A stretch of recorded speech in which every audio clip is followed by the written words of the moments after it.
அனைவருக்கும் வணக்கம். நான் உங்கள் சாந்தி பேசுகிறேங்க. இன்றைய பதிவில் நாம் என்ன பார்க்க போகிறோம் அப்படின்னு பார்த்தீங்கன்னா, யாருக்கும் தெரியாமல் இதை எழுதின 3 மணி நேரத்தில் உன் விருப்பம் நிறைவேறும்.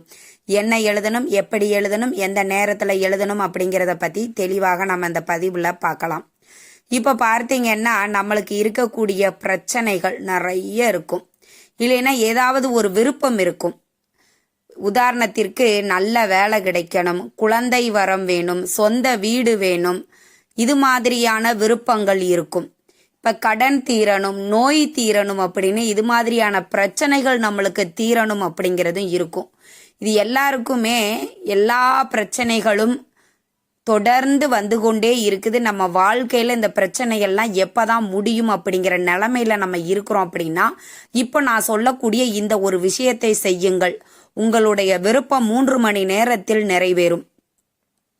என்ன செய்யணும் அப்படின்னு பார்த்தீங்கன்னா, நாளைய தினம் வெள்ளிக்கிழமை, செவ்வாய்க்கிழமை, கிருத்திகை, சஷ்டி அப்படின்னு உங்களுக்கு எப்போ வசதியாக இருக்குதோ அந்த நாளை தேர்வு செய்து கொள்ளுங்கள். நாளை வெள்ளிக்கிழமையும் இதை தாராளமாக செய்யலாம்.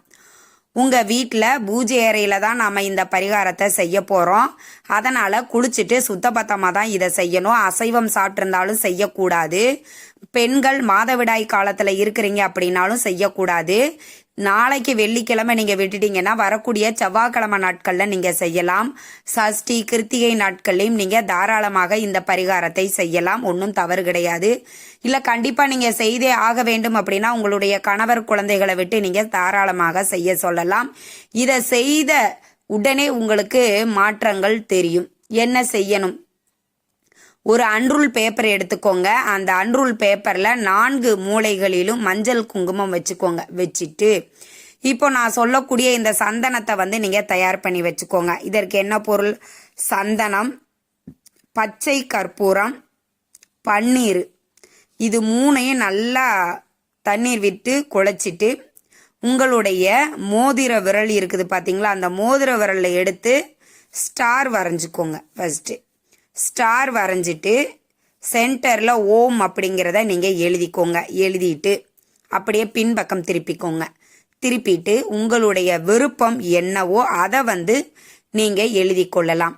நான் இப்ப உதாரணத்திற்கு எனக்கு சொந்த வீடு வேண்டும் அப்படின்னு எழுதுறேன்னு வச்சுக்கோங்க. எனக்கு சொந்தமா ஒரு வீடு வேணும், எனக்கு சொந்த வீடு வேண்டும் அப்படின்னு நான் எழுதிட்டு இந்த பேப்பரை மடிச்சு உங்களுடைய உள்ளங்கையில வச்சுக்கிட்டு ஓம் சரவண பவங்கிற மந்திரத்தை 108 முறை பாராயணம் பண்ணிட்டு முருகப்பெருமான் கிட்ட மனதார பிரார்த்தனை பண்ணிக்கோங்க. உங்களுடைய விருப்பம் நிறைவேற வேண்டும். முருகா, நீதான் எனக்கு நடத்தி கொடுக்கணும். உன்னை விட்டா எனக்கு வேற யாரு இருக்கா? நீ மட்டும்தான் எனக்கு துணையா இருந்து என் வாழ்க்கையில எல்லா விதமான நன்மைகளையும் செய்யணும் அப்படின்னு முருகப்பெருமானை மனதார பிரார்த்தனை பண்ணிட்டு அந்த பேப்பரை முருகப்பெருமானினுடைய பாதத்திலேயே வச்சிருங்க.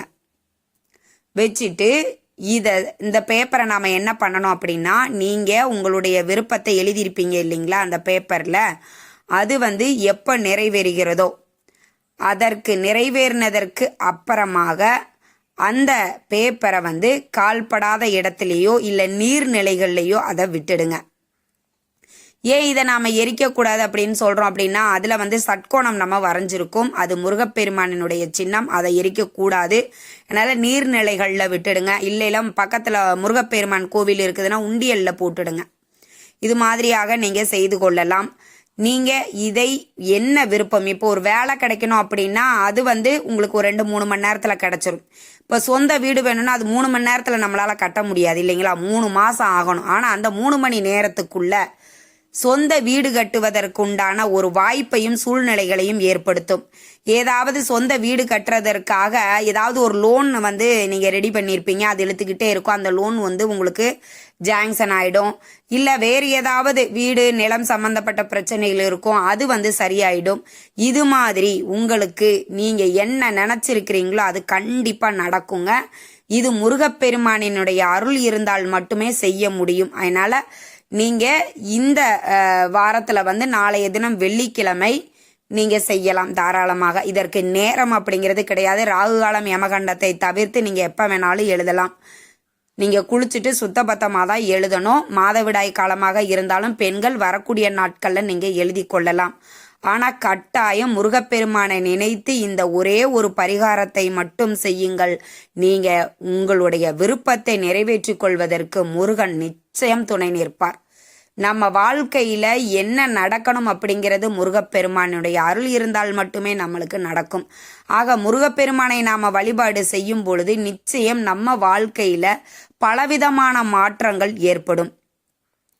நீங்கள் உங்கள் விருப்பத்திற்கு ஏற்ப 2 நாட்களோ 3 நாட்களோ இல்லை ஒரு பணத்திற்காக நீங்கள் எழுதுறீங்க. இப்போ உடனடியாக எனக்கு ஒரு 10,000 ரூபாய் பணம் வேணும் அப்படின்னு நீங்கள் எழுதியிருக்கிறீங்க அப்படின்னா கூட அந்த 10,000 ரூபாய் பணம் உங்களுக்கு உடனடியாக கிடைக்கக்கூடிய வாய்ப்பையும் சூழ்நிலைகளையும் இந்த பரிகாரம் உங்களுக்கு உருவாக்கி தரும். அதே மாதிரி ஏதாவது நோய் தீரணும், கடன் தீரணும் அப்படின்னாலும் சரிங்க, நீங்கள் நெகட்டிவாக எழுதுறதை விட பாசிட்டிவாக எழுதி பாருங்களேன், அது உடனே உங்களுக்கு நடக்கும். இப்போ கடன் தீரணும் அப்படின்னா என்ன பண்ணணும் அப்படின்னா பணம் வேணும். அப்போ நம்மளுக்கு ஏதாவது உங்களுடைய கடன் தொகையை கூட நீங்கள் ஒரு 10 லட்ச ரூபாய் கடன் இருக்குது, 10 லட்சம் பணம் எனக்கு வேணும் அப்படின்னு நீங்கள் எழுதி கொள்ளலாம். இந்த மாதிரி நீங்கள் எழுதி முருகப்பெருமானுடைய பாதத்தில் வைங்க. நிச்சயம் முருகப்பெருமான் உங்களுடைய வேண்டுதலை நிறைவேற்றுவார். நம்பிக்கையோடு செய்யுங்கள், நிச்சயம் உங்களுக்கு பலன் கிடைக்குங்க. ரொம்ப ரொம்ப எளிமையான பரிகாரம், ஆனால் எல்லாருமே இதை செய்யலாம். உங்கள் குழந்தைங்க நல்லா படிக்கணும் அப்படின்னா கூட நீங்கள் உங்களுடைய குழந்தைகளை நீங்கள் இதை எழுத சொல்லுங்கள். நிச்சயம் நல்ல மாற்றங்கள் நடக்கும். இந்த தகவல் உங்களுக்கு ரொம்பவுமே பயனுள்ளதாக இருந்திருக்கும்னு நினைக்கிற. வீடியோ பிடிச்சிருந்தா லைக் பண்ணுங்கள், ஷேர் பண்ணுங்கள், கமெண்ட் பண்ணுங்கள். இந்த பதிவை உங்களுடைய உற்றார் உறவினர்கள் நண்பர்களுக்கும் ஷேர் பண்ணுங்கள். அவங்களும் பார்த்து பயன்பெறட்டும். நன்றி, வணக்கம்.